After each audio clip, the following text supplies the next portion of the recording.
Good evening. The program is about to start now.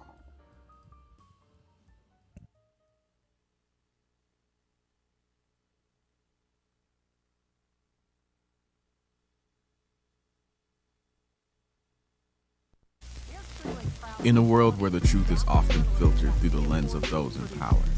But we are concerned about trouble and treatment of irresponsible, one-sided news stories plaguing our country. The Next Generation Action Network has made a critical investment to shift the narrative.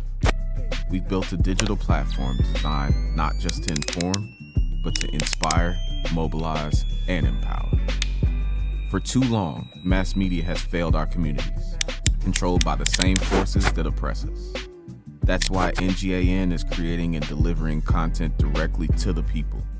No filters, no middlemen, just the raw truth from the front lines of the From live streaming press conferences to broadcasting panels and releasing powerful video content. We're bringing our message straight to the people who need to hear it the most.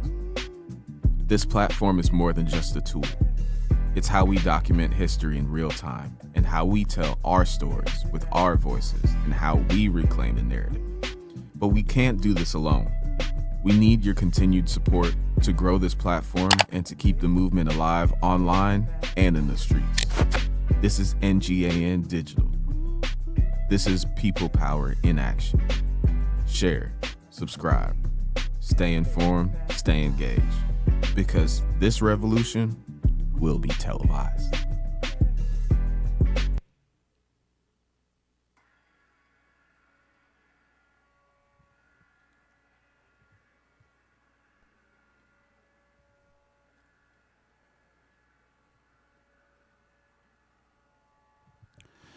Good evening. I'm Minister Dominic Alexander, President and founder of the Next Generation Action Network, and I would like to thank everyone for tuning in, joining us for the inaugural Next Generation Action Network Social Justice Week. What we've been able to come up with from Monday till tonight is remarkable. Monday, we had a conversation on democracy and liberation. Tuesday, we had a conversation on the history of policing. And Wednesday, we had a conversation on the history of Dallas ISD. That was a historical night because that was the 50th anniversary of the task force that was created to integrate Dallas ISD schools. Also on Thursday, we had a conversation led by Downwinders on environmental justice. And tonight, we have a conversation partnered with In Defense of Black Lives. I want to thank all of the panelists, all of the people who came and been a part of this. We are here live at John Lewis Social Justice Academy, which is an $80 million brand new facility. I am so grateful. I want to thank the principal here, Ms. Monique Page. I want to thank the entire staff. I want to thank my team of the Next Generation Action Network and know that this will be a conversation that is brought about every year. And tonight, I want to bring out our moderator, Sean Reed, tonight, who will be leading a critical conversation. We're going to bring him to the stage now.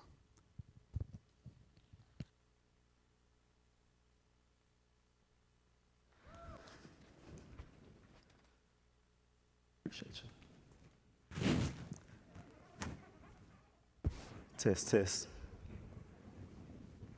How y'all doing out there? Amazing, amazing. Thank y'all for joining online. We are so excited for this amazing conversation. I'm gonna bring out our first panelist, Miss Tiara Cooper, also known as T-Pac. Thug Life, yes. Yeah, you told me that backstage. Why would you say that out loud? Yes. Next we have Mr. Romero. Come on out, the Oak Cliff Ram. Show them your grill, Romero. Yeah. Lastly, we have Miss Hannah, who is the voting lady. Y'all give it up for the voting lady. Excellent, excellent. Are y'all ready for an impactful conversation? Yeah. Oh, hi, Camry. I didn't see you back there. How you doing? Good to see you. All right, let's get started. This is going to be an amazing conversation, and I'm so excited to have this conversation with each of you because we've worked together for the past at least a decade or so for some of you guys, and 5, 6 years for some of the others. So let's kind of get into it. Before we start, I'll ask for each one of you all to just introduce yourself and tell us who you are and where you're entering the space. Good evening. My name is Tiara Cooper, and I am the Executive Director of In Defense of Black Lives. I'm a community organizer primarily focused on mass incarceration, but so many other issues. And I'm just excited to be here on tonight with this amazing panel. My name is Ramiro Luna. I am the co-founder and executive director of Somos Texas. I've been an activist and an advocate for close to 20 years now. And I was actually, it's really meaningful to be here because this is my old middle school. So really happy to be in this crowd for sure. My name is Hannah Kessler. I'm the executive director of the Texas Youth Voter Project. So we deal with voting, hence my nickname, the voting lady. That's how a lot of students affectionately call me, oh, the voting lady. You were in my classroom last year, whatever the case may be. But I am really excited to be here with you all, but also with these panelists who we have really, been in the trenches together, for better, for worse. And so this means a lot to me. So thank you for having me. Y'all give it up for our panelists one more time. And just to introduce myself, because I failed to do so, my name is Sean Reed, and I am the Director of Corporate Social Responsibility with the Dallas Mavs. I manage our social justice and racial equity work, but I'm also, shout out Dallas Mavs, I'm also the CEO and co-founder of Impactful Touch, which is a public affairs, civic empowerment organization, and I have my co-founder in the audience today, so shout out to you for being here. All right, let's dive in deep. All right, so we're here at the John Lewis School, and we know his phrase, the famous phrase, good trouble, necessary trouble. When you think of that phrase, what does it look like to your work right now? And let's not go historically. Let's talk about the work in this current moment, in this current climate. So either one of y'all can start off. I would say, so for me, I understand not wanting to go historically, but I do feel very inspired by history and John Lewis's legacy to when something is not right, to speak up and to speak out. And so that is something that I think has been passed on to hopefully all of us, and something that we want to impart. I know I specifically work a lot with high school students, and we've seen what they've been up to and how they have been standing up. And so I do think that's a little bit of what it looks like, especially in the lane that I'm in, to see students be empowered to speak up and speak out and to be all the way transparent. I've been in schools where teachers have said things like, well, you wouldn't want these kids to vote anyway. Mm-hmm. So, yeah. Unfortunately, it's more than once I've heard that from teachers when I'm registering their students. Luckily, there's also teachers on the other side of things that are excited that we're there, that want to make sure all the students get the opportunity to register to vote. So you'll see a range. But I've been very inspired by seeing our young people, in the face of threats, really, go ahead and stand up and speak out about things that they're seeing right now. So I can, speak to that. Okay, Romero? Yes, the phrase really speaks to me in the context of like the conundrum of good and trouble, and how you could be in trouble but doing it for the goodness of it. And I say that because as somebody who's been undocumented most of my life, the way that they describe me, or society here in the United States, they used to use the term illegal, And I think that term really messed with my psyche for a very long time, because that term, in a sense, is so deep because it makes you feel that your whole essence is illicit, and your existence is a crime. And I think hearing the term good trouble made me feel like even though society hasn't caught up to my humanity, there's forward thinkers like John Lewis that understood that sometimes humanity and policy are at odd ends. And it takes good trouble for us to show humanity through our actions whenever policy is still not there, And I feel that it is our responsibility to continue on that end of good trouble, especially during this administration whenever we see so many of the communities that are the most vulnerable being attacked and villainized by this nefarious administrative force. And I think it's kind of like going to that ground of saying like our essence is beautiful, our struggle is powerful, and good trouble is how we're going to get to the next stage. Love that. For me, good trouble in this hour, it looks like courage.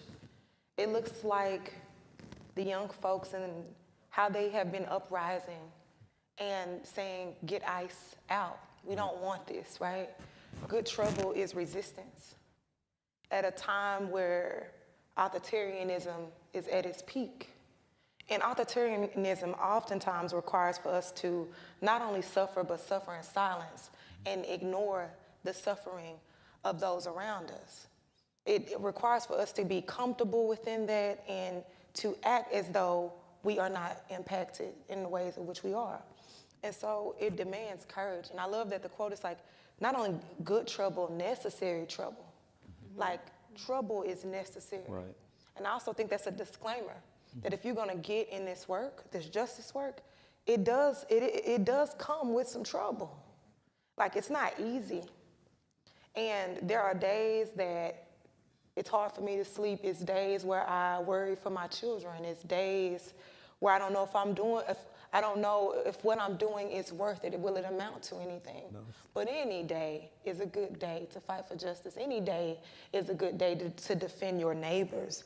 Any day is a good day to get in some good trouble. Yeah, love that. Okay, let's dive into where we are geographically in the U.S., the South. I'm sure all of y'all have heard the saying, the South has something to say. So I'm just curious, what is the South saying as it relates to the rights and what's going on currently in our country? We know that from the ballot box to immigration enforcement, we're seeing a lot of reshaping of rights in general across the nation, but specifically in the South. So how would you all describe the current state of social justice and civil rights in the South, or in Texas, or in DFW, or in Oak Cliff? Like, what would you say about that? Yeah, no, I definitely feel what It's the Oak Cliff Ram. What Andre 3000 said definitely still resonates till today. I come from the South through and through, and that means like south of the border, And I come from Mexico. I was fortunate to be raised in Oak Cliff, the south side of Oak Cliff, and I feel 75216 to be exact. And I say that because so much of like the flavor and the culture and like the things that people try to appropriate come from the South, and it is many ways we're the trendsetters, and the things that we do shape the whole country. And I've seen it time and time again, and I feel that a lot of times we've been taken, we've been forgotten, or our voices haven't been heard as much. But throughout our struggle, I see us growing in force, growing in the power that we have and the impact that we're making, and knowing that we're never going to be quiet because we have plenty to say, and the words that we're saying are shaping our whole country. Yeah, and we won't roll over. I think, in the South, there's a quote that says, as so goes the South, so goes the nation. Mm-hmm. The South has always been a mirror for the nation. The South was always where the worst of the worst was experimented. This is grounds for experimentation. So slavery was perfected in the South.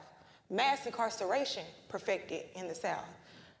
Authoritarianism in so many ways perfected in the South. Jim Crow, the South, all these things in the South, they started in the South. And I think context is so necessary because we also see that to this day, our governor is giving a playbook to the nation. You get what I'm saying? And there are so many ways of which we, from a government stance, are creating a playbook in some sort. But I equally will say that organizers are creating a playbook, that we are creating care networks, that we are creating participatory defense, lines of defense. We are creating so much to keep us safe. Like, we know that it is us who keep us safe. We also know that before Project 2025 was a thing, we were already living in Project 2025. Right. So ICE is no stranger to places like Texas. ICE is no stranger to us. We've always known of ICE. We've always known of state troopers. We've always seen the powers that be. They've always been in front of us. And now it's a little bit more illuminated, I mean, to say the least. But I say that to say, like, these other states and other places, they can lean on the South because we've been here. And we've been here for a while. And with it, though, we have a level of resistance that needs to be tapped into. We have a level of resilience that needs to be tapped into. And as someone who's not only from the South of like Texas, but I'm from South Dallas also, one of the most resilient communities, if I must say. My mama was a hub that's filled with so much rich culture. Some people say it's a little, rough around the edges and whatever you may call it. I am proud to say that I'm a product of my environment in both the worst and the best ways. I love to know that, like, every day I woke up, it was a MLK Boulevard and a Martin Luther King and Harambe festivals and the Fair Park, just all this history all around you at all times, and it's black. There's not many places in Dallas that's that black. And so also that, like, we have a rich culture, a rich history. We come with so much. We've always been creators. We've always been the ones who look out for each other. Like, we keep us safe. When we say who keep us safe, we keep us safe. Like, I can stand 10 toes on that because I know what that looked like. I know what it looked like to ask my neighbor for something. I know what it looked like to be incarcerated and can you braid my hair and I'll give you some stamps. We know what mutuality looked like, so that if it ever came to a point, which it is, where we cannot depend on the state, if they can turn off your food stamp card, and we got people who, let's just be for real in the hood, Sean, we know like people at 12 o'clock waiting on the food stamps to hit on the card because that's the level of hunger that our people are experiencing. So what the South knows about that is that we have to have had things in some kind of place. We have to know how to feed our people. We have to know how to take care of ourselves. We have to. So I think the South not only has something to say, but we have something to show. Right. We have something to put on display to others around the country who are just now experiencing these things at the level that we are experiencing them at. Yeah, and T, I think I'm gonna stay with you for just a little bit because you talk about all of the things that we're doing and we can do, but are we doing it with the investment of like national support? And if not, why do you feel that these national funders or philanthropists or organizations aren't investing as much in the South and Texas specifically as they are in other places in the nation? Well, yeah, Texas is considered not winnable. Texas, when you look at the country, it's like, oh, we can win over here. We can even win in Georgia. Let me just say, it's not just the South, but Texas is isolated geographically. Because it's like, nah, if we're going to put some money somewhere, we're going to put it where it is like winnable.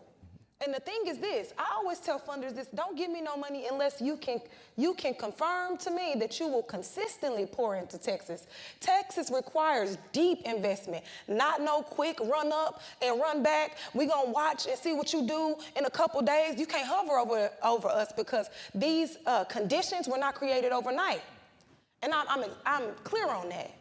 So it's going to require time, deep organizing, deep investment. So put your money where your mouth is. Put your time where your mouth is. I'm big on those things. I understand why Texas comes last to a lot of funders depending on how they're looking at it. But I don't look at it the way they look at it. I think about the people, the resiliency. I think about all the things that I just named previously. I think about what I know and what I see. And if we just had enough, if we just had the right resources, we'd be able to turn things around in Texas and beyond. Thank you, thank you. And Hannah, I'm gonna come to you next, just kind of adding on to this in this conversation. I know you do a lot of your work with students. So how do you encourage and motivate your students in an environment where, you know, where their ideas and the things that they want to champion aren't being championed, and, you know, they're not seeing the victories? Like, how do you change that into? So I think right now with things that have been going on, I have seen a shift in students actually feeling more empowered with less, right? Like at a certain point, it was like, well, nothing is affecting me directly, is a lot of what we would get. Now they're like, shit is affecting me. They really understand how politics affects their lives because it's affecting their lives right now. So I definitely think things have shifted, and there's so many indicators of things shifting. So to me, sometimes when I think about even my start doing this work, when I think about my friends' starts of doing this work, it's never like a positive experience. It's always something terrible happened. I was confronted with the fact that politics affects me, it affects my family. And so, for better or for worse, that is how I've seen students come around to see, I want to do whatever I can. And I've had students reach out to me asking to volunteer their time, wanting nothing in return, because they see what's going on. So Yeah. That's good. Yeah. And it's just so wrong. And I think a lot of students have access through social media to see just ICE coming into schools and it being recorded, and people, families being torn apart. Yeah. All of these things is just so much more accessible now. Where, go ahead. it is. I mean, to wake up in the morning and watch a video of young kids running from fear that their parents are going to get deported, they're going to get deported. It's just such a crazy world to live in, really. Yeah. Okay, we're gonna go a little deeper and just kind of naming and staying with some of the harm as it relates to federal, state, county violence. I think sometimes when we think about violence, we think about the violence that's inflicted in communities, but a lot of times these agencies also inflict a lot of violence and pain as well that we don't talk about, and they don't make it to the traditional media outlets. So as it relates to state and federal violence, we know it can show up in a lot of different forms, right? From policing to detention centers to voter suppression to intentional strategic policies that were created, and just a whole bunch of neglect. What are some patterns that you see on the ground and kind of for the broader public or most people that they may not fully understand? Who's this? Is this for? Anybody could take this. Actually, I wanted to kind of like discuss how the organization came to be based on that question alone. Okay. And I say that because I used to be a political operative who ran campaigns and created Somos Texas for the sake of increasing voter turnout in the Latino community. And what the normal statement used to be was like, oh, there's a lot of voter apathy. And that just never really, sat well with me, because whenever people speak of voter apathy, you're blaming the victim of a system that was designed against us. You're putting onus on a voter who, by design, we weren't supposed to vote. Like from the jump, it was like white men that owned land were the only ones that voted. And little by little, more and more freedoms came to be because we fought for them and we died for them. And we still have plenty of work to do to rectify the sins of not our ancestors, but the ones that caused those limitations to happen. And I say that because it's systemic in the sense that whenever the organization was first created, it was for the sake of voter turnout, but within the first year, we realized that that was doing a disservice because we needed to look at empowerment through a holistic lens by addressing the disparities that lead to lower voter turnout. In the sense that if you look at a food desert, that is the same place that turns out to be a voting desert. And it's the same location that has less broadband connectivity. So all these layers have to be first addressed as well in the same conversation tone of being like, oh, you should vote. It's like, well, let's make sure that the systems that be, whether it be the party or elected officials or whatever the case is, invest in the communities that have been neglected for so long. And I think that's really the conscious shift that the organization and the work that we do a lot of time comes to be, is fighting even with our allies to say, no, you need to put investment in our community and give us the same amount of respect that you have neglected for so long, and then place blame on us for not behaving or turning out in the same capacity. And so I think it's putting a lot of love and respect to the communities that have been victimized by a system that was designed against us.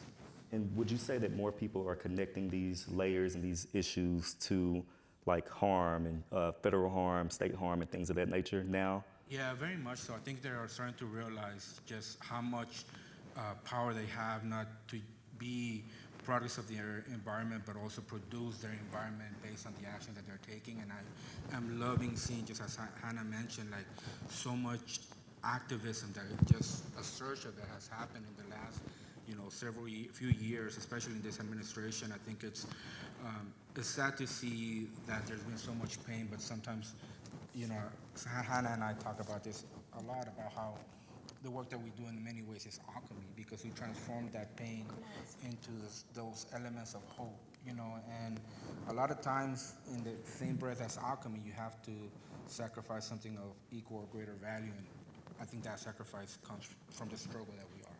Like, I see my sisters and my brothers here that are doing that hard work. There's many times that I'm not ashamed to say that I've cried myself to sleep because of how painful this work is and how a lot of times discouraged you feel. But then you wake up the next day and you see your partners doing their thing and you find hope in that. And so all that to say is that, it's taking account of what has been done against us and not blaming the victim, but blaming the system so that we can rectify the system and not trying to change the individual. Anything to add before we move on to the next question? Can you clarify what the question was again? I'm sorry. Yeah. We're talking about state and federal violence and just what's going on from federally and how communities are connecting the issues. So I would like to talk a little bit about the SAVE Act, because that is really relevant right now. So the SAVE Act is basically being marketed as, oh, we're going to stop voter fraud. This is great. We're like, nobody wants voter fraud, right? So that sounds really great. At face value, that sounds really great. Until you think about, or you do a little research about voter fraud, which is not statistically relevant. It's 0.0001% of actual votes that are cast. So when you think about, well, if that's not a real statistical problem, then why are we coming up with a solution for something that's not actually a problem? And then you put that in context of, the 1965 Voting Rights Act. Like, why did that have to come to be? And you do a little research on literacy tests. And I actually looked at one just the other day from Alabama. And one of the questions on the literacy test at the time, up until 1965, was how many seeds are in a watermelon? So that would determine if you could vote or not as a person of color. That's objectively insane. So I think when we're talking about these tools of racism, we have to really look at, what is this voter ID law about? If statistically, this is not a real problem, voter fraud. So I just wanted to bring that up about the SAVE Act, not to mention the amount of millions of people who would be disenfranchised because they can't afford to get a $130 passport. So when you really start to look at what these tools are that are being used and marketed very well to people who are not going to do the research, it's frightening, really. So that's why it is so important that people learn American history.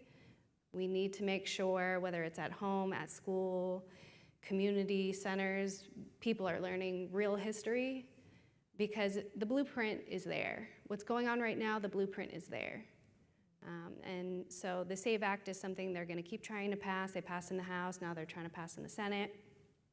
And so just keep an eye out on that's going to keep coming around. We've seen it before in other forms.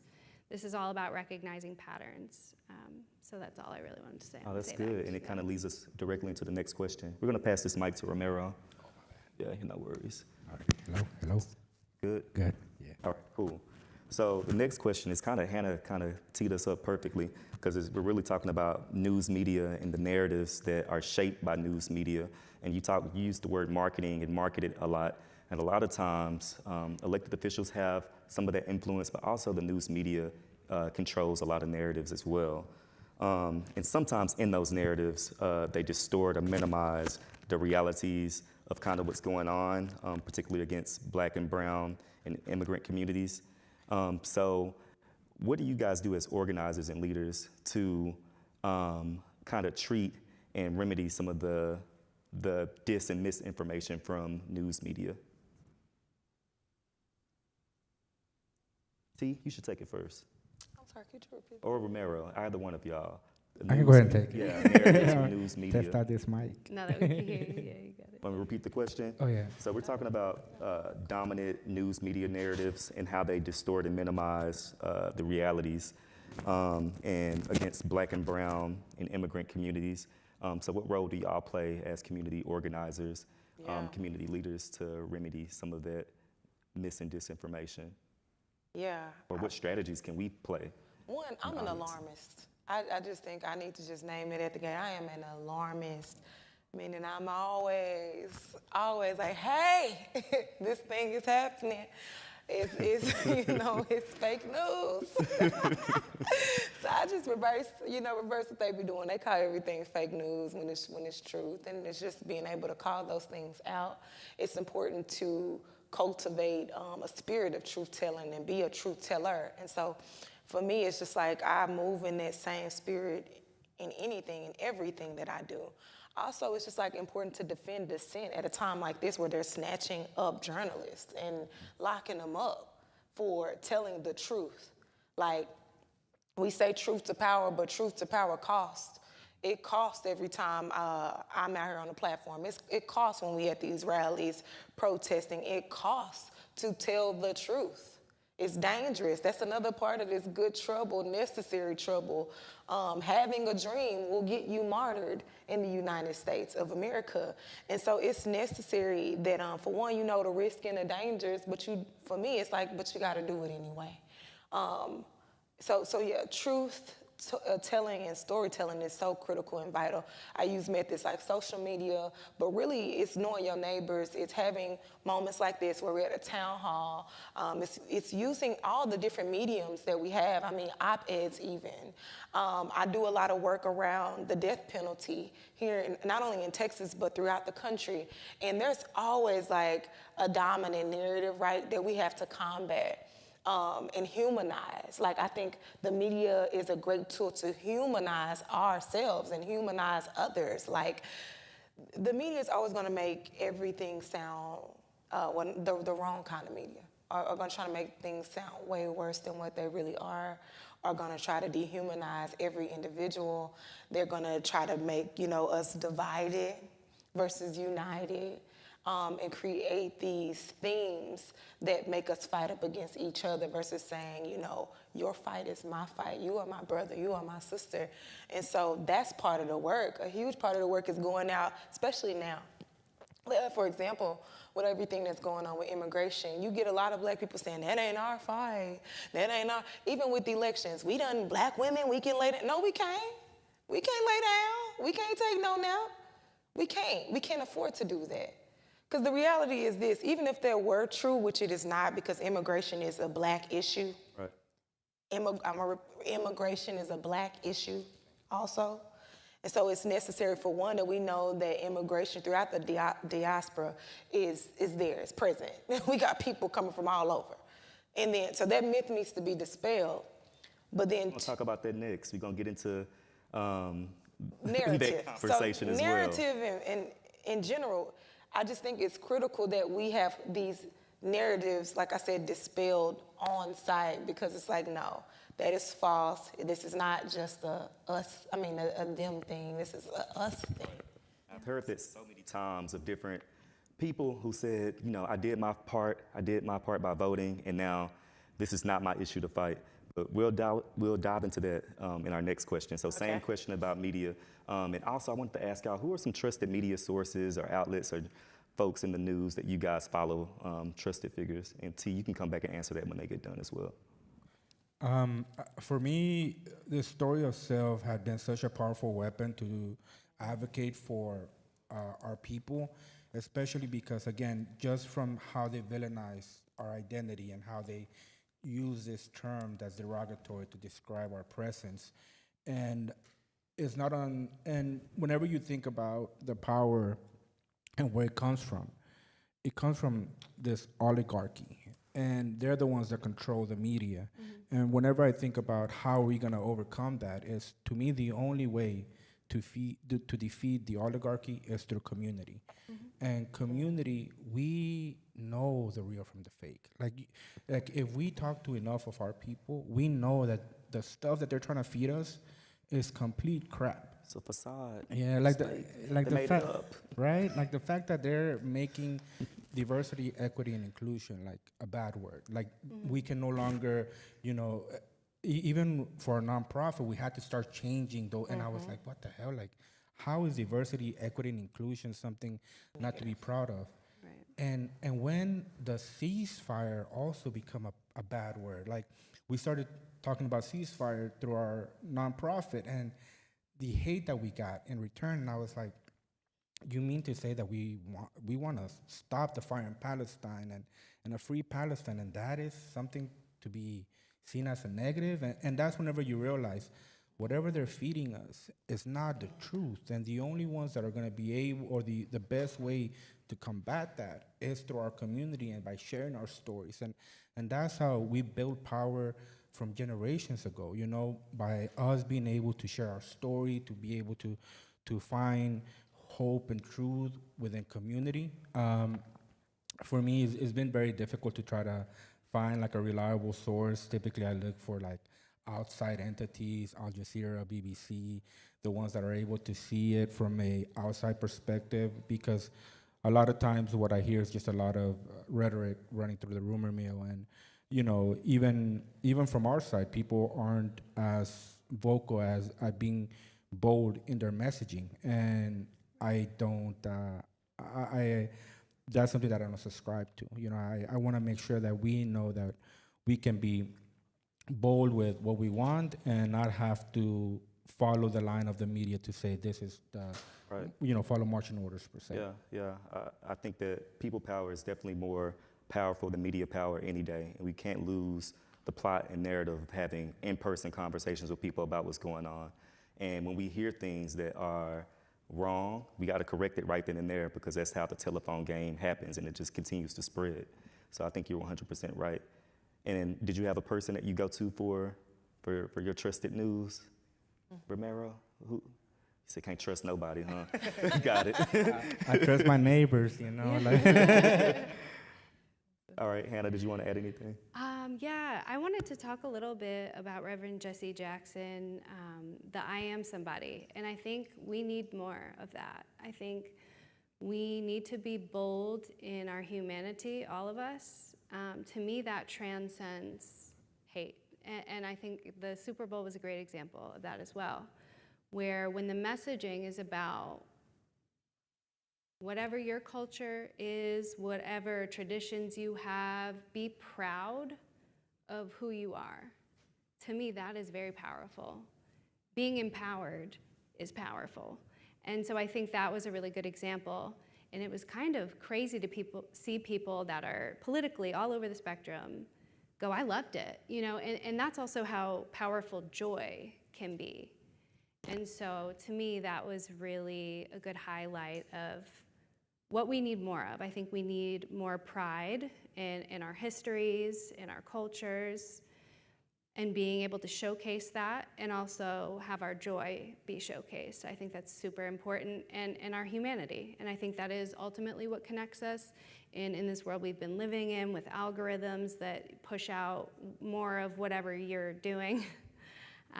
We need more of the things that connect us. And so to me, that's something I've really taken with me recently. And and also the Reverend Jesse Jackson, I Am Somebody. I think, Tiara, I've seen you do a lot of that, that type of call and response. Call and response. And I feel like it really has always given me chills when I'm there in the room, and so I really appreciate that, and I think we need more of it. Yeah. I'll also just add what we're doing right now. Like what Minister Dominique Alexander is creating and cultivating for us, by us. You know what I'm saying? This is streamed right now. It's critical that we build our own platforms. It's critical that I ain't talking about Cam Newton, none of that, but some podcasts are extremely helpful. There's several of them that I, tune into regularly to get information about what's going on in the country. Right. I'm going to shout out one of my friends, Ms. Tashara Parker, who's a great storyteller and news reporter here in the DFW and North Texas area. But also, I find myself listening to Consciously. I know Consciously. Consciously, yeah. And I can't think of Lene, she says, I know you're talking about. it's Friday, I'm going to keep it black, but I'm going to keep it brief. Yeah, parking lot. Parking lot Pippin. her, and a few other folks. Ola Yemi is one of my faves. Miriam Kaba. Miriam Kaba is also an author, but she does some speaking and teaching. But Ola Yemi, I follow everything. I love Substack. Substack is like some place that I've been going to lately. I'm kind of old school. I'm not a Twitter head, but Threads. Ooh, I love Threads. Follow the Threads, everything got to be, I don't like all that loud stuff sometimes. Yeah. Right. And so anyway, I get my media from different sources, but vetted sources like the Movement for Black Lives, my political home, and so many of the folks that are connected to the Movement for Black Lives have information throughout the U.S. And I'll say, no matter who you're getting your information from, just make sure you guys are fact checking, making sure that the people who are reporting are doing their due diligence to make sure that they're reporting correctly and not just trying to be a moment and be first to report it. So make sure it's not AI. Yeah. Or Candace Owens. Or what else? Look, I only know AI. What's the other one? Or Candace I only know Owens. ChatGPT. I said Candace Owens. Oh, Candace Owens. Got it. I will say, I watch everything. Or, I try to keep a pulse on I do too. All walks Amanda of- Seals, not her either. Yeah. All right. Right. Crazy. All right. So let's talk a little bit about interconnected struggles as it relates to like immigration, justice, and Black liberation. And I think a lot of times, like people see these two things as two separate fights. So where do you see the deepest intersections here in the USA as it relates to the immigration fight, but also the Black liberation? And Tiara Romero, I think. I think Romero can pick it up because I kind of went in. Yeah. You want to go? You can go. All right, Yeah, I can I'll go come ahead and after go. you. Yeah, and I, I'm loving the fact that I can talk about intersectionality with a grill on. Yeah. Because if that is not intersectionality, I don't know what it is. And especially speaking in the school that helped make me, there were a lot of Black women and Black gentlemen who were my teachers, whose words still resonate with me today that taught in this school. Miss Wright, Miss Fudgen, Mr. Shaw. And I feel that growing up in this neighborhood, I'm so proud of it because the humanity and the culture and the vibes that I was able to adopt as my own allowed me to realize that all these divides are just man-made. If we were to, really appreciate each other and understand like how even in our history, the Black and brown history is intertwined from the jump. I mean, even from pre-colonization to post, to the way that Mexico embraced the Black community in the sense that, I don't know if many of us know this, but the second president of the United States, the very second president of the United States, was a Black man. His name was Guerrero, meaning, and that name means warrior. There's a town in Mexico called Guerrero after the community, and that town celebrates Juneteenth.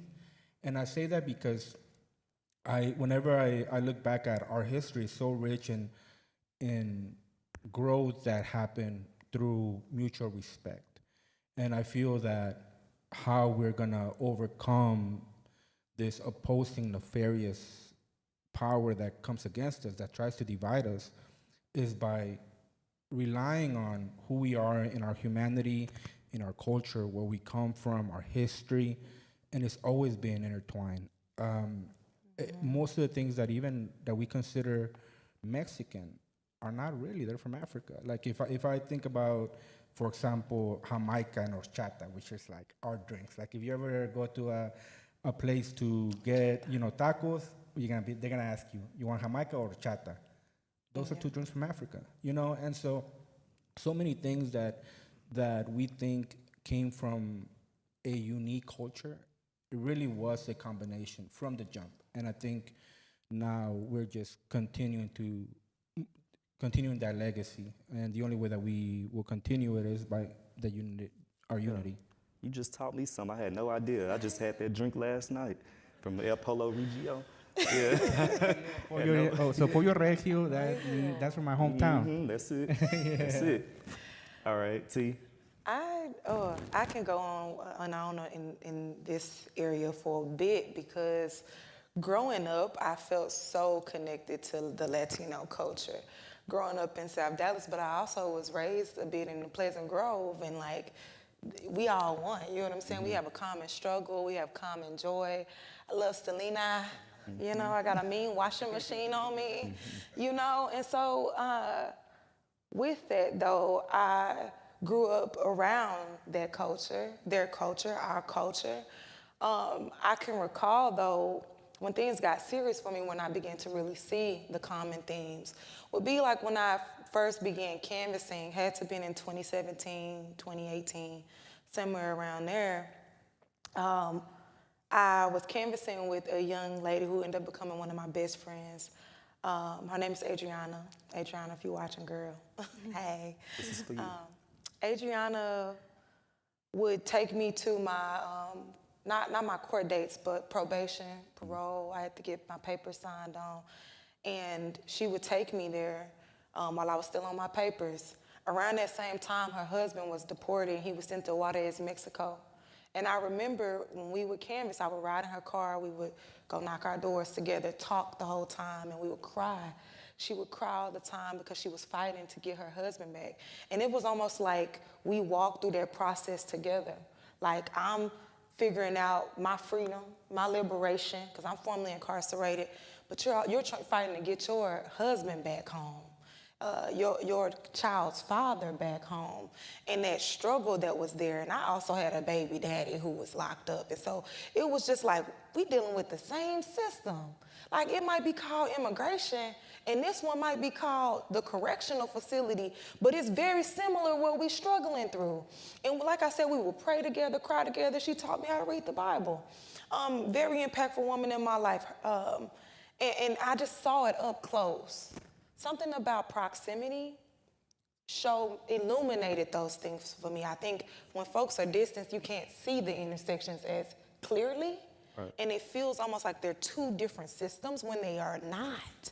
ICE is an extension of policing as we know it. It's a part of the police state that we know it. And that's part of my friction, is that so many people are grasping ICE. It's like, ICE is bad. ICE is bad. ICE is killing people in the street. Police been killing people in the street. Mm-hmm. Police been killing us every day, and they're one and the same.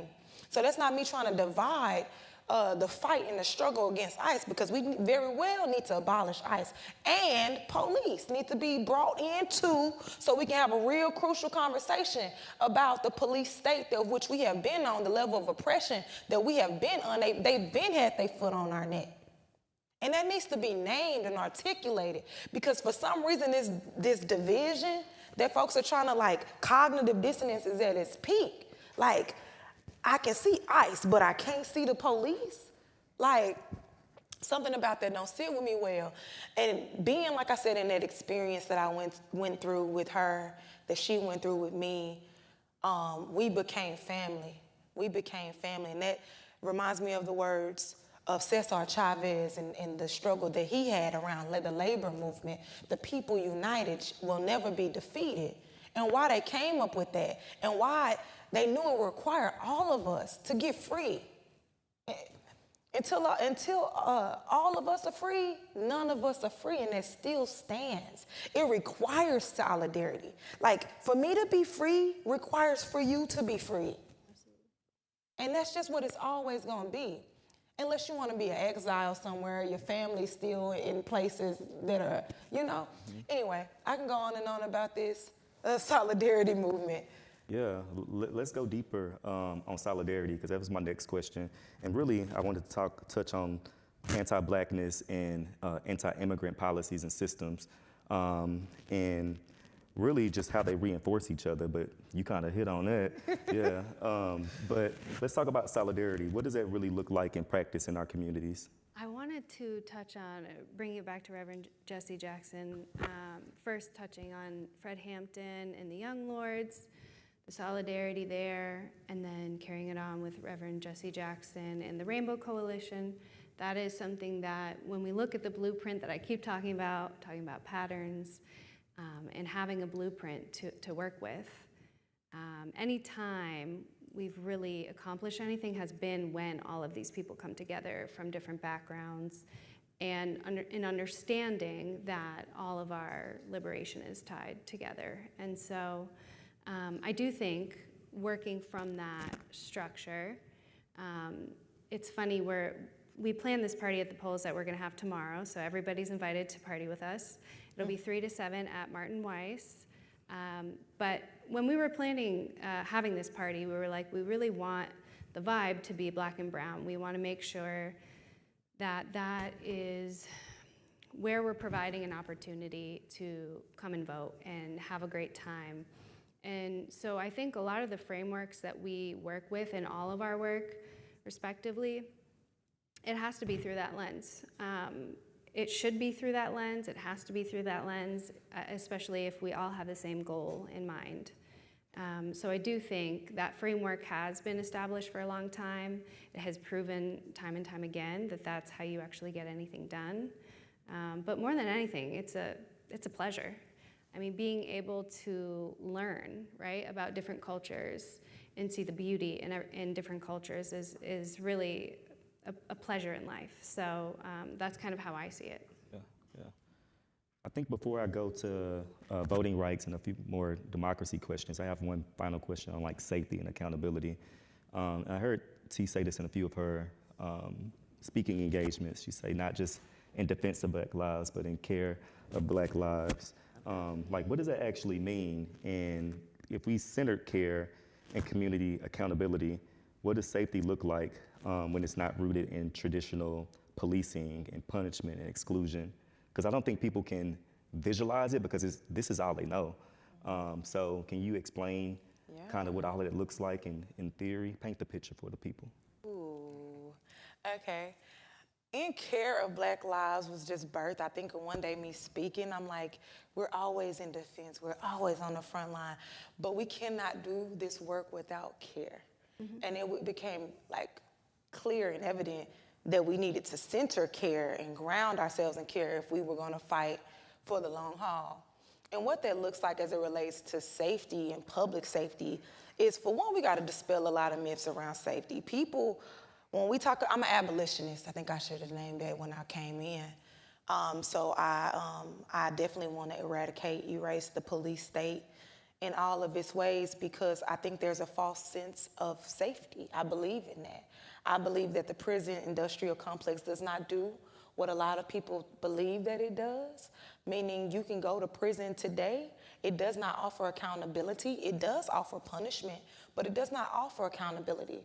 And abolitionists are not like, oh, we just want to burn it down, tear it down, and there's no accountability. No, we're actually acknowledging that there is no accountability. So we need to do the work to create those things.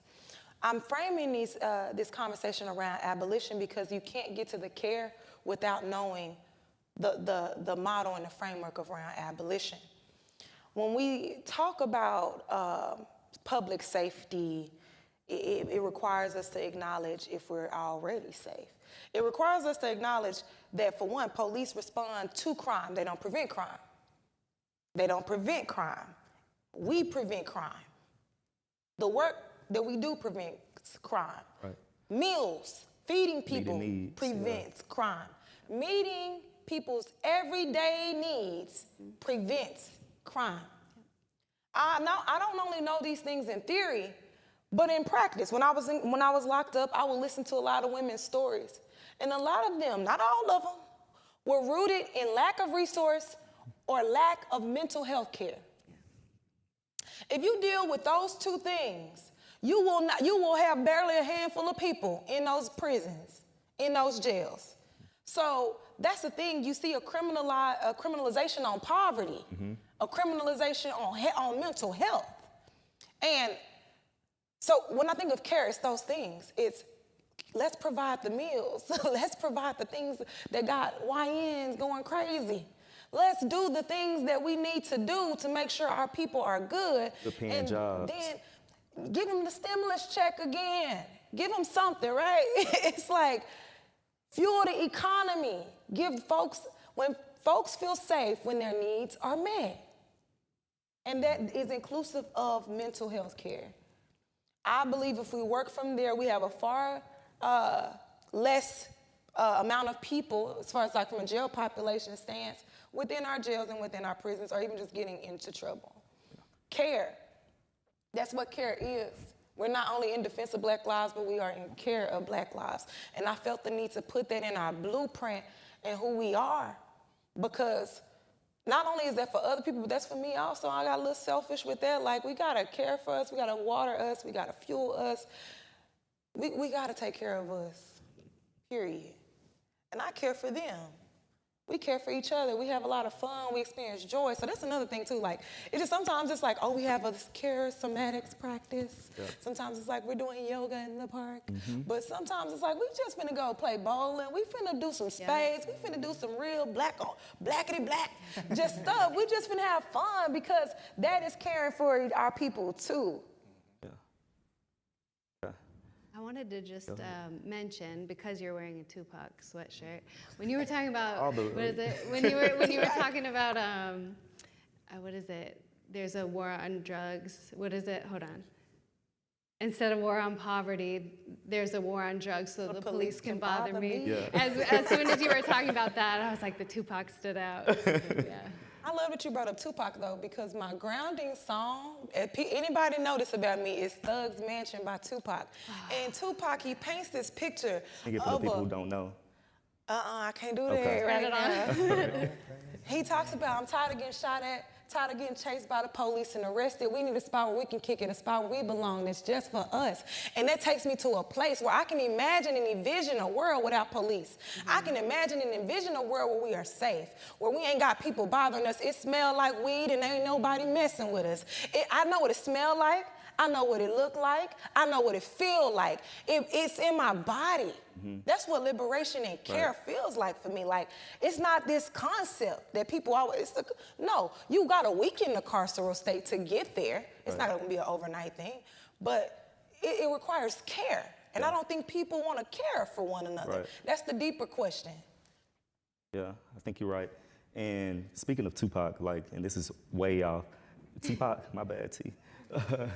Speaking of Tupac, like, I just feel like, why aren't there influencers and artists? Like, you know, we had Tupac, but we had also Michael Jackson. I love Michael Jackson. He always had, you know, his messages within his music about what was going on within the world.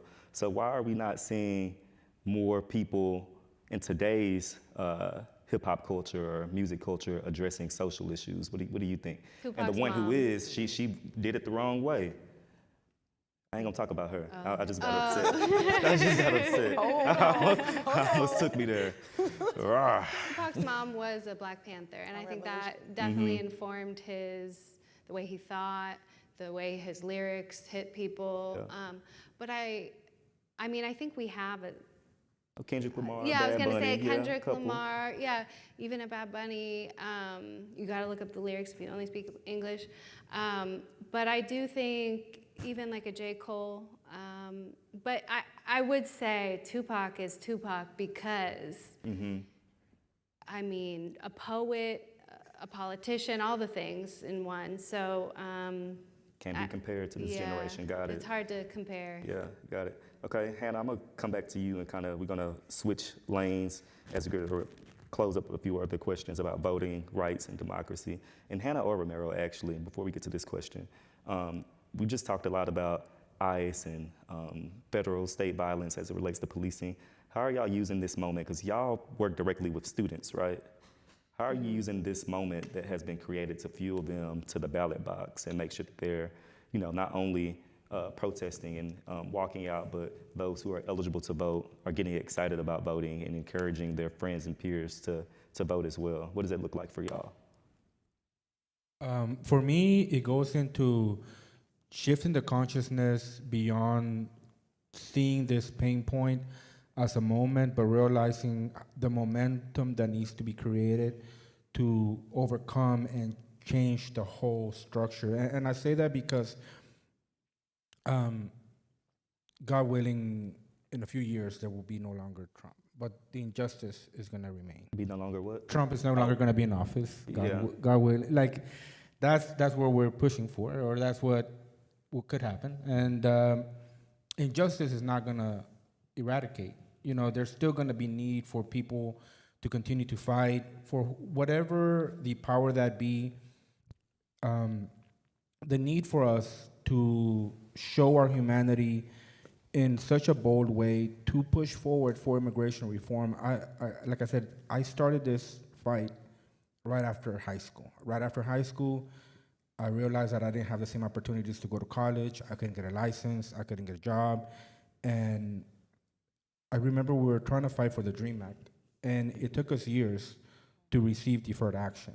And deferred action is just a Band-Aid. Through deferred action, I'm still not able to vote. I'm still not able to do a lot of things that make me equal to everyone else. And I say that because the stoppage of ICE is part of a victory, but it's not the solution. Comprehensive immigration reform and all these other elements that Tierra was speaking of as well, like defunding the police, all these other elements are part of that. And I say that because we need to use these pain points as a guiding tool to teach our students how to fight not only for this current injustice, but how to be a steward of justice, how to make sure that, whether today is immigration, tomorrow is women's rights, the next day is LGBTQ rights. Mm-hmm. It's always using your voice for the sake of justice and using this moment to create a momentum that will lead us to a movement. Yeah, I think Hannah said that earlier when we talked about how people enter the space, and a lot of times it's through troubles and it's through just their realities and them saying something's wrong, I want to do something about it. Yeah. I know you spoke on this earlier. You have anything else to add? I would just add access. Access is everything with everything. I know, especially with voting. But a lot of it is also the voter education piece. A lot of people would vote if they knew the first thing about where do I go, what day, what time can I go. So being able to follow up with people in that way is really important. But also making sure that people know what their rights are. People know, actually we went to a school not too long ago and someone didn't think that, it was a young black girl, she didn't think that she could vote because she was black. And so that was shocking, right?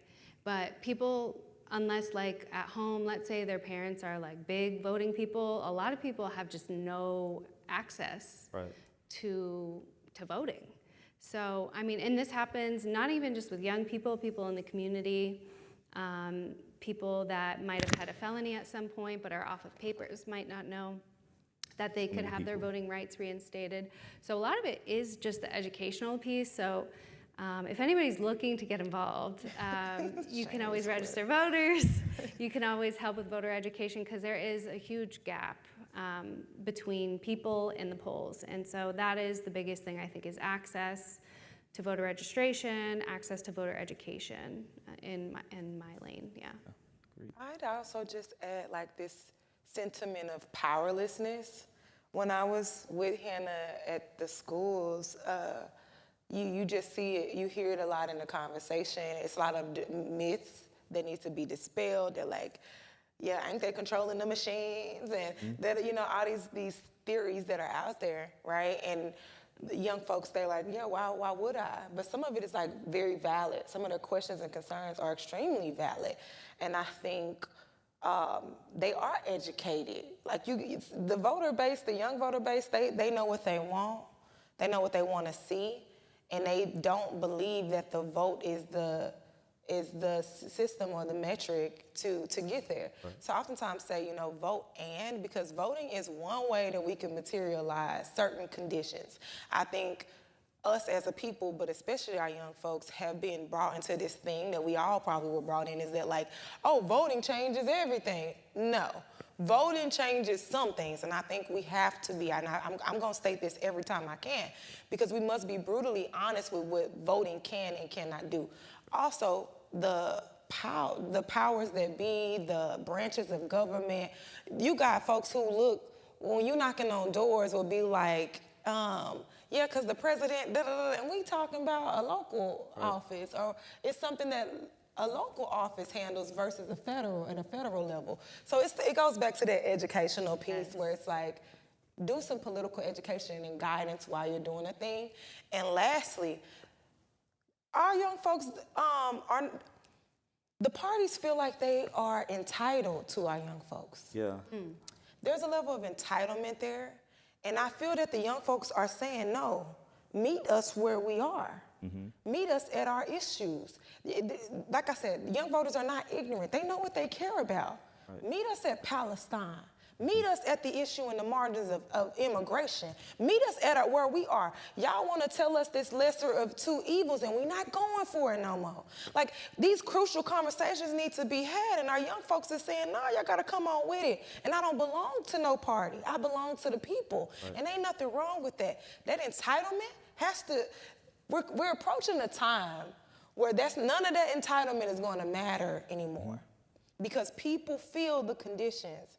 People know what they wake up to. People know what's at their front door when they wake up. So all of that, I gotta go vote because of this, that, and the third. You have to meet me there. You have to meet me there. Yeah. You know, I got a question on how the more senior voters, they try to guilt you into voting and say, you know, it's your obligation.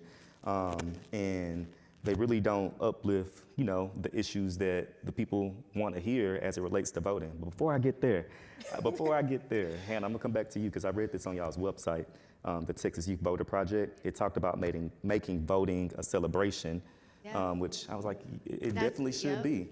So how do we shift civic engagement from an obligation that some of these people put on us to a cultural norm specifically for young people and all people? Culture. I think culture, the arts, creativity, I think all of that is so important to infuse the work, because you don't want it to feel sterile. And I think that a lot of people who have done voting work, you can feel that it feels sterile. Yeah. Like 10 times out of 10, it does feel that way. And so it doesn't feel as exciting. And so I do think, in my eyes, my vision of what makes voting fun, I'll give an example. When we went to something, we had tacos, we had some drinks. I was about to talk about and then, that. and then we went and voted, and I was like, this is the best voting experience I've ever had. Like, and so it is fun when you make it into a celebration rather than I'm just gonna go by myself. So yeah, I think being able to have it infused with things that are joyful, and this is kind of my theme for the night, right? Is like, joy is important, it's powerful, and I do think it's what's gonna, you know, progress things forward in a good way, is through love and joy. Yeah, I think the people on this stage have done so much together and individually as it relates to this. Like, I remember when I was civic engagement chair for the DFW Urban League of Professionals, we created a early voting day party. And I remember watching Insecure and saying, I want to create like Issa's Block Party for voting. But even before that, we did karaoke. We did karaoke, then went to go vote right there at the West End, voted right there at the George Allen Courthouse. Just last year, we were at 4 Oak Cliff. We had Yellow Beezy Sapphire was Clip so fun, Band, yeah. like, was it Melina or Sunset? Yes. I think Sunset. it was Sunset, yeah. Yeah, I ain't gonna say it wrong. But we had all this different parts of culture incorporated with voting. So think about that being your first voting experience. And how do we keep stuff like that going? One, we need funding. But Yeah, funding, and this is an ongoing conversation we've had because this is something we do talk about is like, we want it to be fun. I mean, we really enjoy having fun as it is, and that is something that if you can bring it to the work, it makes the work so much better. Right. So we've been talking about, right now it's the primaries, right? So we have this thing tomorrow that I'm so excited for, and it will be a cultural experience as well. And so, you know, there will be good free food. You're gonna have free produce. You're gonna have free Williams chicken. And we're gonna have music, dancing. And so it is something that I think we should celebrate every time we vote. So we've been talking already about, okay, well, for midterms, this will be a great, you know, version that we're gonna do now, but we're gonna do it even bigger for the midterm. So just to keep planning around that, I think is really great. Yeah. Romero, have anything to add? Just want to make sure. No, just come through. Yeah, We're gonna have the Dallas Lowriders. We're gonna have all kinds of stuff coming through. Yeah, and it is that, you know, it's like we mentioned, like voting wasn't created with us in mind, so we have to. It's up to us to infuse it with our culture. And you know, with us, we vote with sazon. You know, we have to have some seasoning, some music, and that's how it is. I think. That's how we're gonna change up the game. Like sooner than later, people are gonna come out to vote, and they're gonna be like, "Man, where's the party at?" You know? And I think where's the party at? Exactly. And that's how it is gonna be tomorrow. I think that's how we reach people that we haven't historically reached. Yes. So yeah, let's keep doing it. I look forward to the one in October. And to all the artists out there, y'all gotta stop charging us so much to come out to these things. You know, this is a good thing. You put it on your taxes. You know, do good for the community. You shouldn't charge us $15,000 to do a community event like this. So I'm with you. Yeah. Yeah. All right. I'm just saying, you know who you are. You know who you are. All right. Just a couple more questions, and then we're gonna wrap it up. Look at CNZ in the crowd. I see CNZ. Look, we going real quick because we talked about. Okay, how do we build bridges between some of the seasoned organizers like Ramiro? You said 20 years in the game, Right? and some of us who just got 10. Fresh out of high school. Fresh out of high school, and with some of the younger people who may have, you know, 3 or less or a few months. I think a lot of times, and I don't want to, you know, say the wrong thing, but a lot of times some of the older people, not you, but some of the older people who've been doing this a long time, they don't create space for the younger generations to get in, get their feet wet. But not only that, like lead, I think sometimes they give you the role of, I want you to post this on social media or make the flyer, but young people can actually lead and see it from start to finish. So how do you bridge that gap and build community within the different generations? As the old one in the crowd.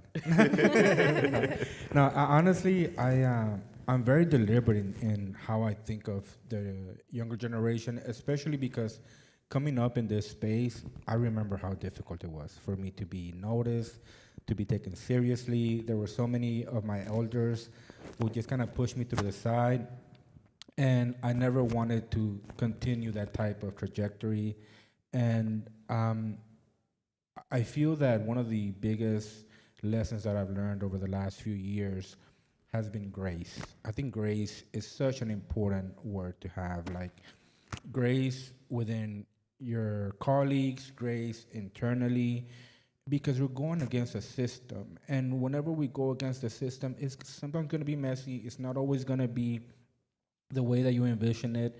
And if you give grace and you allow the leaders to lead, they create things that are beyond my expectations in many ways. And so I feel that definitely allowing, I used to be very upset back in the day because I used to think, oh, people like that I have an opinion until it's different than theirs. Mm-hmm.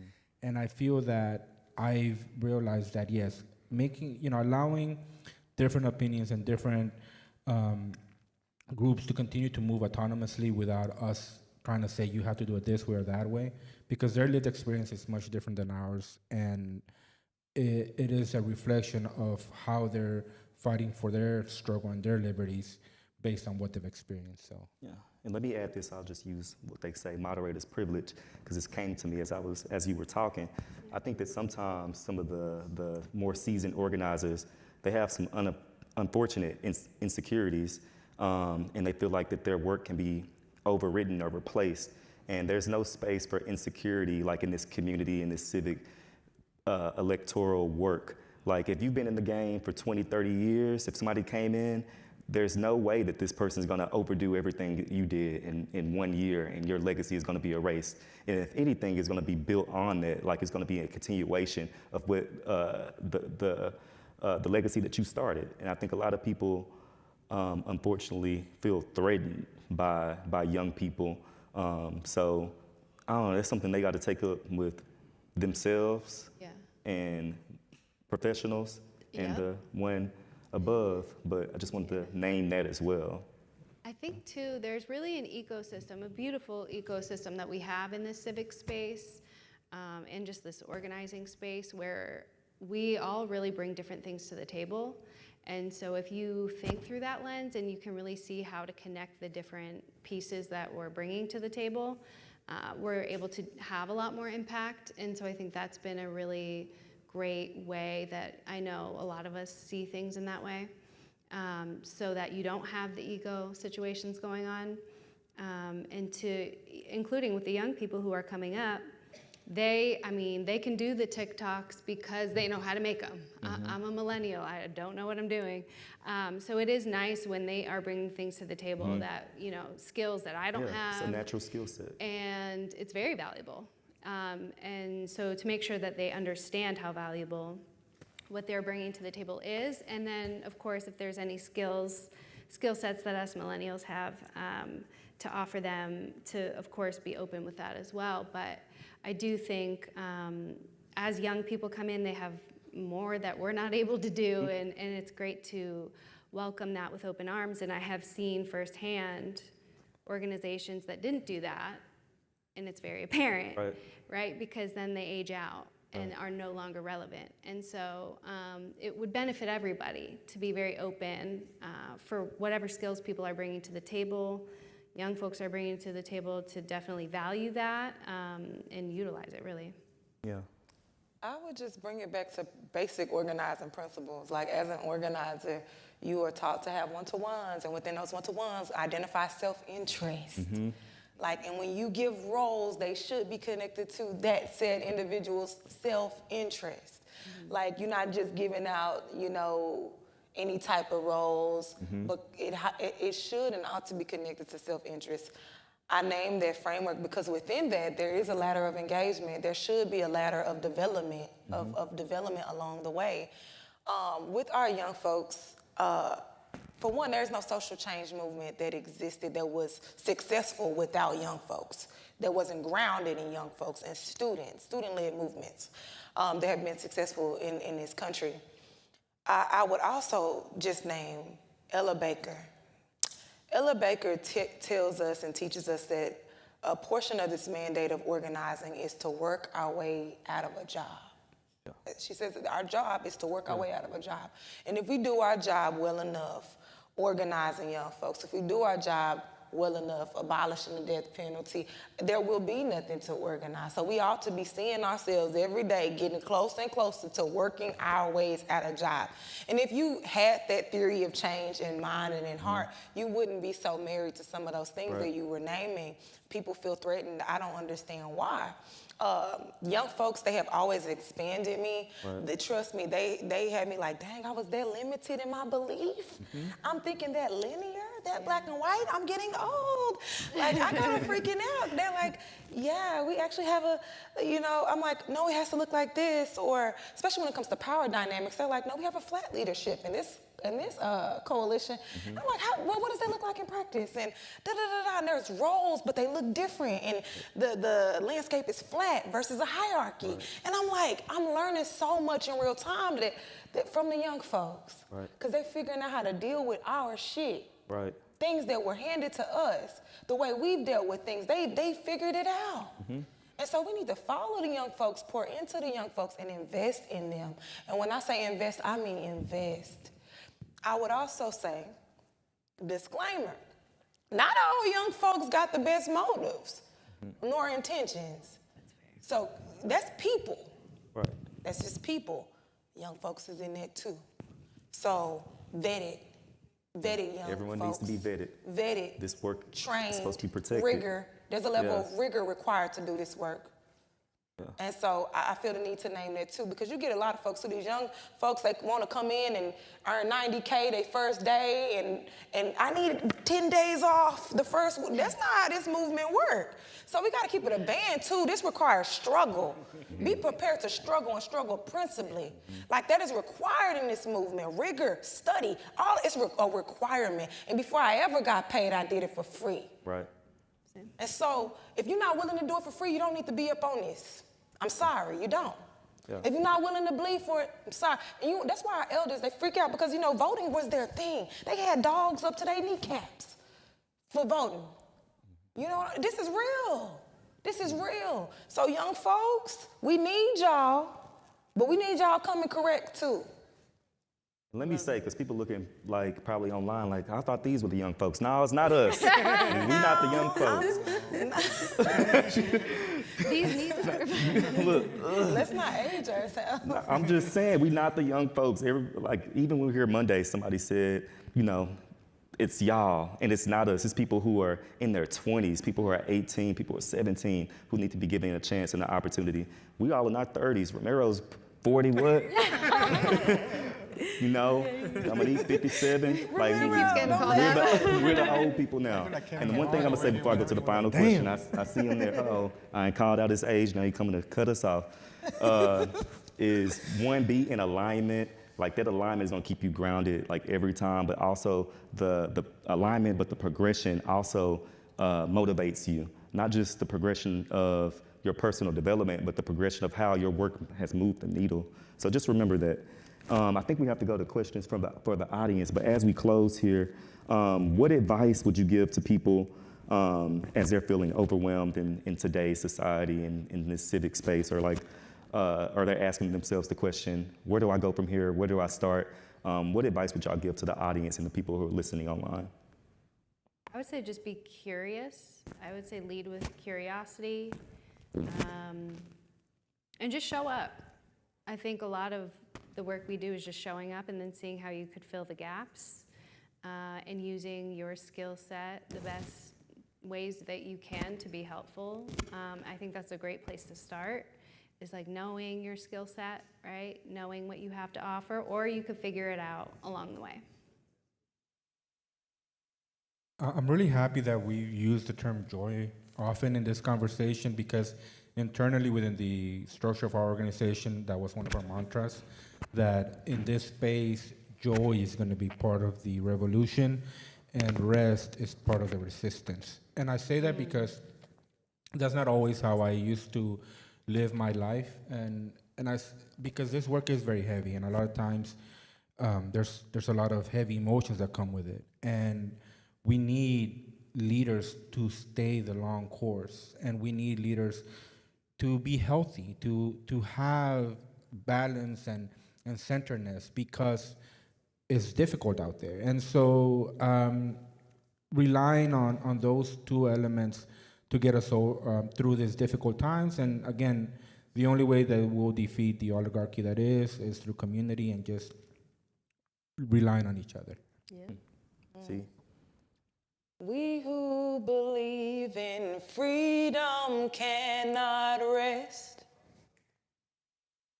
We who believe in freedom cannot rest until it comes.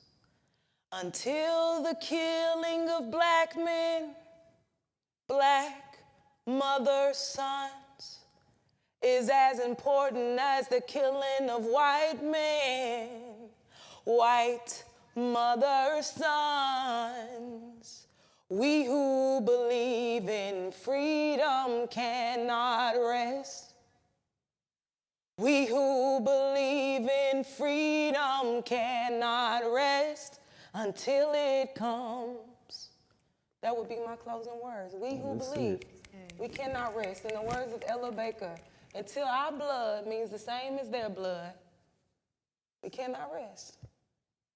You're right here, my sister. Right. All right, so I think we have time for a couple questions, right? Just two? I think it's done. It's time. All right, it's 8 o'clock. It's time. Somebody tell me.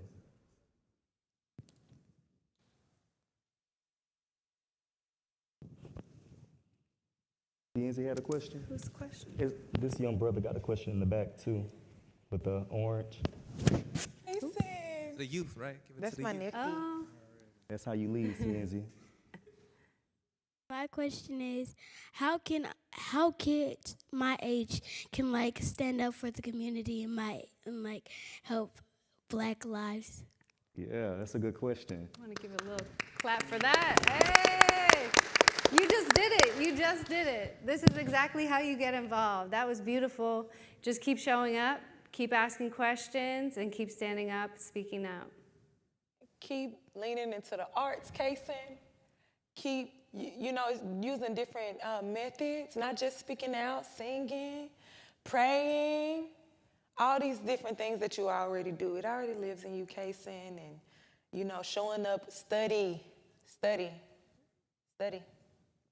I'll just say your voice is your power. Don't ever let anyone silence you. If you have something to say, like, say it. Listen to your inner self. If something feels wrong and something's boiling in the inside, like that's your conscience, that's your connectivity saying that, like, it's time for me to say something. So just stay connected to that, and you never want to leave a space saying that I wish I would have said this. So, speak up when you have that feeling. What are some affirmations you guys live by to stay truthful to the movement?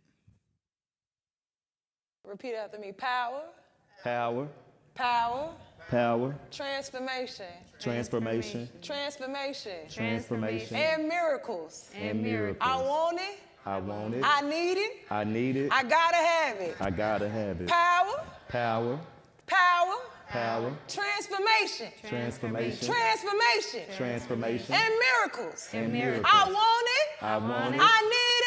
I need it. I gots to have it. I gots to have it. All right, T-Pop. Cienzi? I thought that was two questions, right? That was No, you the last one. And I see Nick back there. He leave. any questions? Oh, okay. Okay. What's up, Nick? It's all you. Wow. First of all, thank y'all for doing this. Like on a Friday night, like y'all could have been outside, No, we're turning up, but this is a much-needed conversation. So first of all, thank y'all for what y'all do. I've gotten a chance to watch y'all from afar, each and every one of y'all's journey, and just seeing the impact that y'all having. So I'm just super proud to be in this room with y'all. So thank y'all for what y'all do, seriously. My question, that was a good lead into the well, my question is, we're in 2026. We're in a time where facts have become opinions, opinions become facts, and what is something that gives you hope? What is something that gives you inspiration to there's better yet to come? I know for me, the work that all of us are doing gives me hope.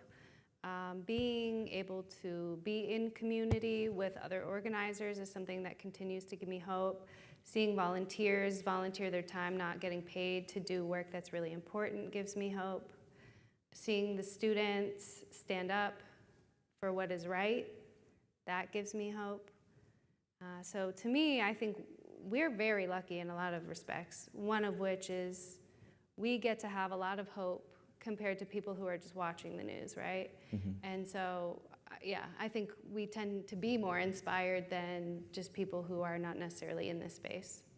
And I always capitalize on, I always say, small wins build momentum. And a lot of times we miss the small wins and the small opportunities because we're so macro that we're missing some of the micro things that we're accomplishing day to day. Like, Going from 10% voter turnout to 12% is a win. Increasing voter turnout at 75216 is a win. The Crown Act, getting that passed locally, but then also state, that's also a win. I think sometimes we're missing those smaller wins. Even creating a National Urban League affiliate here in Dallas, that's a huge win. Like really celebrating those wins and letting those wins kind of snowball effect into like the larger snowballs and building momentum that energizes me and excites me. But also seeing you guys be energized and like excited about the work, like it keeps me going too. And this community, it keeps me hopeful. Did y'all see that detention center that was finna be built? The concentration camp? Exactly. That is no longer happening. And, you know, in our city, the folks are uprising, the folks are resisting, the students are walking out saying, fuck 12. Like, that gives me joy, it gives me energy, it keeps me going, it keeps me hopeful to see folks uprising and saying, nah, that regime ain't working. That regime ain't gonna work over here, not like that. Yeah. Okay. All right, so that's all the time we have. Y'all give it one more round of applause for our panelists.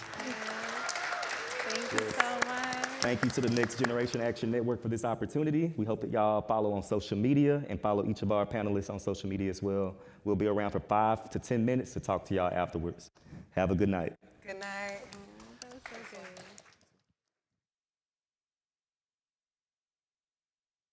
Thank you for everyone who has tuned into the Next Generation Action Network Social Justice Week. This has been a week about making sure that our community is informed, organized, and educated on how to be able to make real community impact. I want to thank all of the individual organizations, all of the partners, all of the people who came and attended. I want to thank the Next Generation Action Network staff who put this on. This was about making sure that we can have these critical conversations, be at the comfort of your home, whether you can attend. And I'm so grateful that the Next Generation Action Network has been in a position to be able to do this type of level of production. This is the inaugural Social Justice Week here at the brand new John Lewis Social Justice Academy, and I hope that every year we're able to do this. And I want to thank all of the staff and the principal of this great school. I want to thank Dallas ISD for this great facility and critical investment into our community. Good night. See you next year.